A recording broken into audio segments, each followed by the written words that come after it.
Assalamualaikum warahmatullahi wabarakatuh.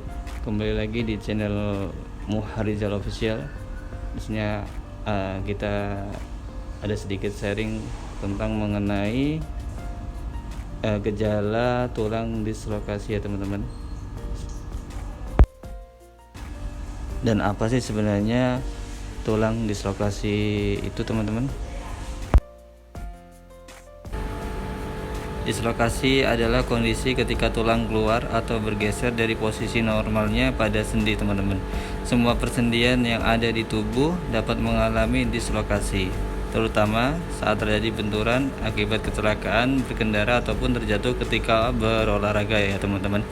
Jadi dislokasi ini paling sering terjadi pada bahu dan jari tangan. Walau sebenarnya dislokasi dapat terjadi di semua persendian termasuk lutut, siku, rahang, dan punggung ya teman-teman.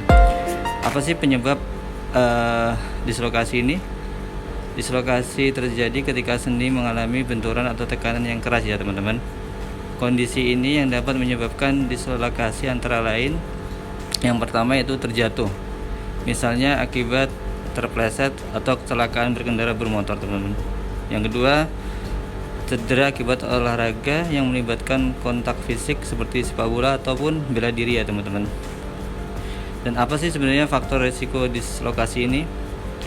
Yaitu dislokasi dapat terjadi pada siapa saja ya teman-teman, tetapi ada beberapa faktor yang dapat meningkatkan risiko seseorang mengalami kondisi ini, yaitu melakukan olahraga yang melibatkan kontak fisik, berkendara dengan kendaraan bermotor, memiliki otot dan keseimbangan yang lemah ya teman-teman. Misalnya akibat menderita distrofi otot. Dan yang selanjutnya itu berusia lanjut atau masih anak-anak. Dan apa saja sih sebenarnya yang gejala yang dialami ketika dislokasi ini ya teman-teman? Yang pertama itu pasti sendi area di mana dua atau lebih tulang bertemu. Sendi terbentuk dari jaringan ikat dan tulang rawan serta berfungsi sebagai penghubung di antara tulang-tulang saat bergerak ya teman-teman. Kondisi ini dapat menimbulkan gejala dan keluhan berupa yang pertama sakit dan nyeri pada sendi yang cedera, dan yang kedua sendi bengkak dan memar. Ketiga, bagian sendi yang cedera menjadi kemerahan atau menghitam. Keempat, bentuk sendi menjadi tidak normal. Kelima, sakit ketika bergerak. Dan yang keenam yaitu mati rasa di bagian sendi yang cedera ya teman-teman. Dan sebenarnya kapan sih harus ke dokter ketika kita mengalami tulang dislokasi ini? Dislokasi ini sebaiknya ditangani dengan cepat ya teman-teman, karena jika tidak, sejumlah komplikasi serius dapat muncul. Salah satunya adalah kerusakan saraf yang ada di daerah persendian ya teman-teman. Oleh karena itu, segera temui dokter jika terjadi gejala atau tanda dislokasi. Sebagai pertolongan pertama, kompres dingin bagian sendi yang mengalami dislokasi dan jaga agar tidak bergerak ya teman-teman. Dan jika diperlukan, datang ke tempat terapis ya teman-teman. Terapis yang sekiranya tahu dan paham akan tulang. Dan diagnosis dislokasi ini biasanya dokter akan melakukan tanya jawab mengenai gejala yang dialami pasien dan aktivitas terakhir yang berpotensi menyebabkan dislokasi.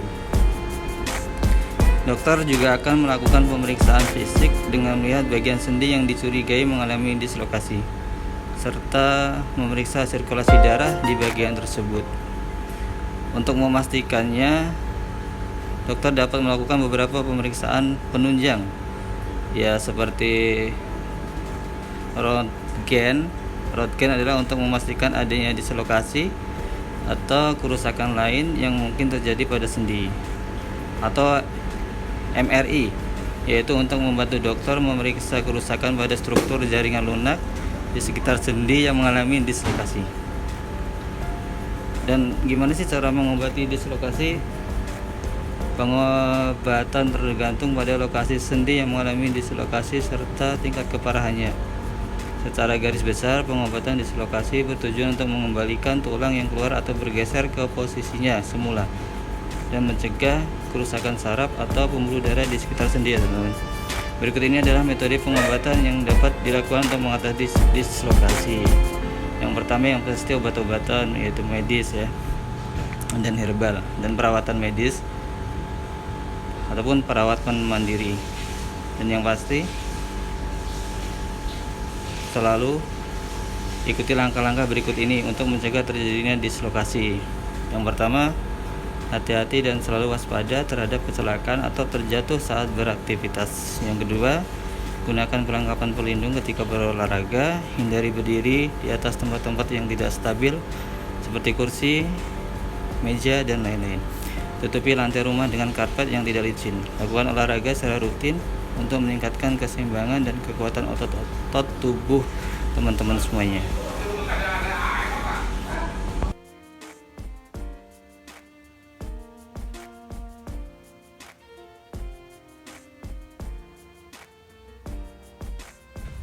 Ya, alhamdulillah teman-teman, sedikit sharing-sharing ya tentang tulang dislokasi.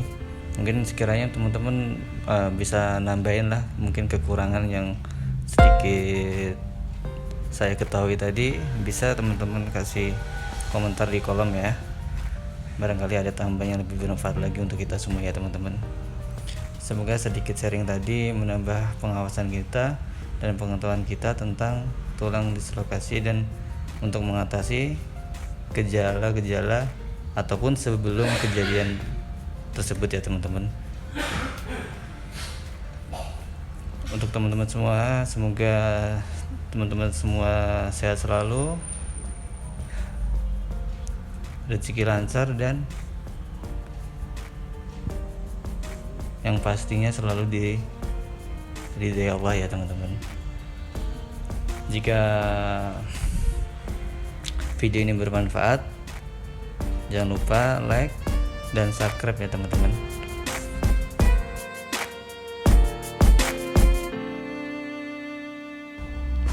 Dan jika ada saudara atau teman kerabat kita yang mungkin tulangnya bergeser atau dislokasi, maka datang aja ya teman-teman ke kediamannya Bapak Kasino yang beralamatkan di Betal, yaitu Tirtona daerah Wonogiri ya teman-teman. Nah, di belakang nih ada nomor beliau. Jika sekiranya teman-teman ingin setidaknya silaturahmi, ingin tahu tentang tulang, ya alangkah baiknya datang aja ke kediaman beliau ya teman-teman.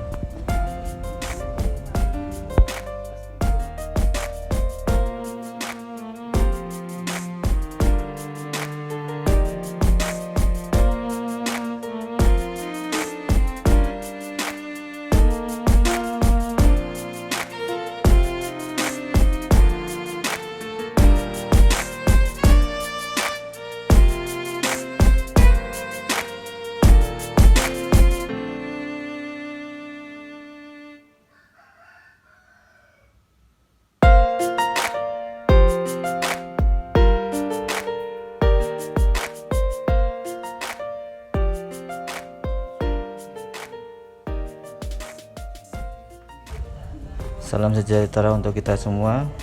Assalamualaikum warahmatullahi wabarakatuh.